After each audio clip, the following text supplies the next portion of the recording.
Après des montants records à la pompe, ça y est, le cours du baril de pétrole retrouve ses niveaux d'avant la guerre en Ukraine en février et les prix à la pompe continuent de baisser encore au mois d'août. Une bonne nouvelle pour les Français, mais est-ce que cette baisse va continuer? Pour en parler, on reçoit Jean-François Gruson, consultant, ancien directeur expert énergie à l'ancien Institut du pétrole, l'IFPP Énergie Nouvelle. Bonjour. Bonjour. Bonjour Jean-François Gruson et merci d'être avec nous ce matin sur Sud Radio. Le prix du baril de pétrole qui est passé sous la barre des $95. Déjà, comment expliquez-vous cette baisse et voilà, à quoi est-elle due? Alors cette baisse, elle est principalement due à deux événements. Finalement, des tensions géopolitiques qui restent élevées mais qui ne s'aggravent pas concrètement. Deuxièmement, un ralentissement économique, comme l'a annoncé d'ailleurs le Fonds monétaire international au niveau mondial, particulièrement en Chine, ce qui fait que la demande en pétrole diminue ou est stable. Et donc, dans ces conditions-là, le prix du brut, naturellement, descend. Si je vous suis bien, Jean-François Gruson, c'est-à-dire qu'on est sur une baisse conjoncturelle, pas forcément plutôt précaire, pas sur une baisse, on va dire, solide? Alors, les hausses et les baisses du prix du pétrole, elles sont par définition conjoncturelles. Alors, on ne peut pas parler de baisse structurelle. Une baisse structurelle, ce serait qu'on aurait une crise économique extrêmement lourde, comme on avait connu par exemple au début de la crise du Covid, où là on avait des prix des bruts qui s'étaient effondrés à des niveaux au-dessous de $30 le baril. Aujourd'hui, les pics qu'on a obtenus à 120, $125 au début du printemps étaient aussi des prix conjoncturels et aussi des prix précaires d'une certaine manière. Donc, c'est forcément conjoncturel. Ce que je veux dire, c'est que sur les perspectives qu'on peut avoir, est-ce qu'elles sont plutôt favorables ou non? Sur le moyen terme, en tout cas.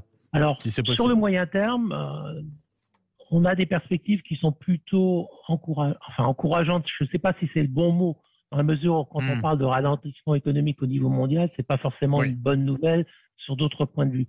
Mais globalement, la plupart des opérateurs ou des experts autres qui interviennent sur le marché s'attendent à des prix du brut qui se stabilisent jusqu'à la fin de l'année et jusqu'au début de l'année 2023 autour de $90 le baril, qui correspond à peu près au niveau auquel on est en train d'être aujourd'hui. En tout cas, c'est la 9e semaine de baisse pour les prix à la pompe. On reste néanmoins bien au-dessus des tarifs pratiqués avant la guerre en Ukraine. Comment expliquer ce décalage, tout simplement, Jean-François Gruson?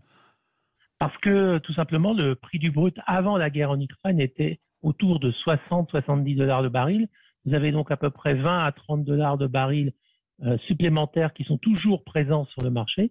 Ces $20 à $30 le baril, ça représente environ de 15 à 20 centimes le litre. Hors TVA, donc si vous rajoutez la TVA, vous êtes presque à 25 centimes de litre.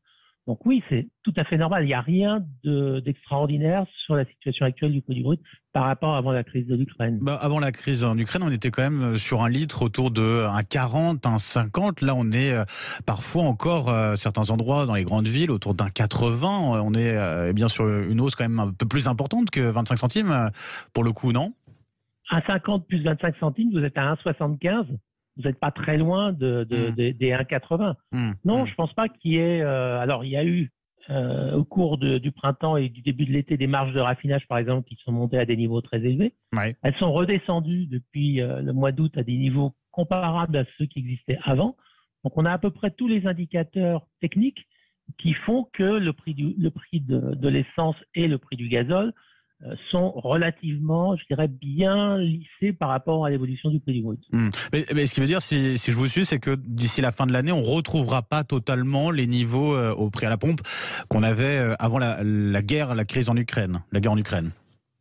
Non, on ne devrait pas les retrouver complètement dans la mesure où le prix du brut tel qu'on l'escompte devrait rester quand même supérieur à celui qu'on avait avant la crise ukrainienne.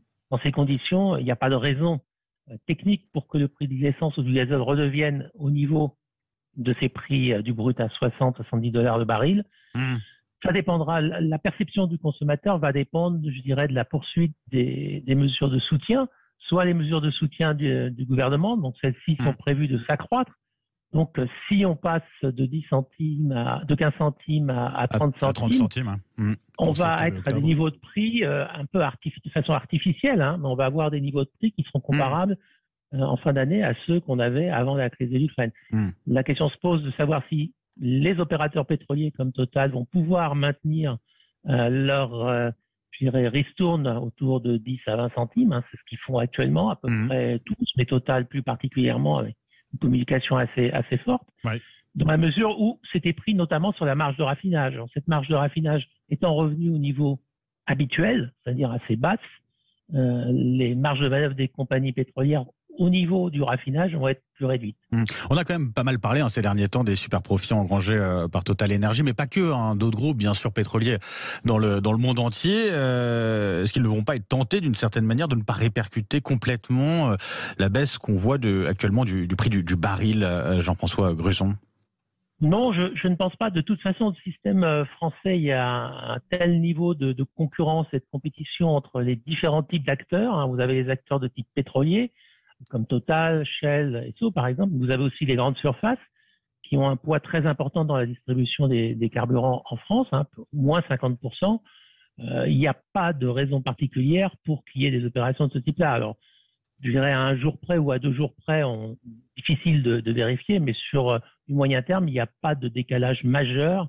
Je ne pense pas que les compagnies pétrolières, dans le cadre actuel, ferait ce genre d'opération. On a vu en tout cas qu'ailleurs, au Royaume-Uni, en Italie, en Hongrie, même aux États-Unis, on avait décidé de taxer les super profits de ces grands groupes pétroliers. Pourquoi on n'en a pas fait autant en France? C'était peut-être l'occasion de les mettre davantage à contribution, non?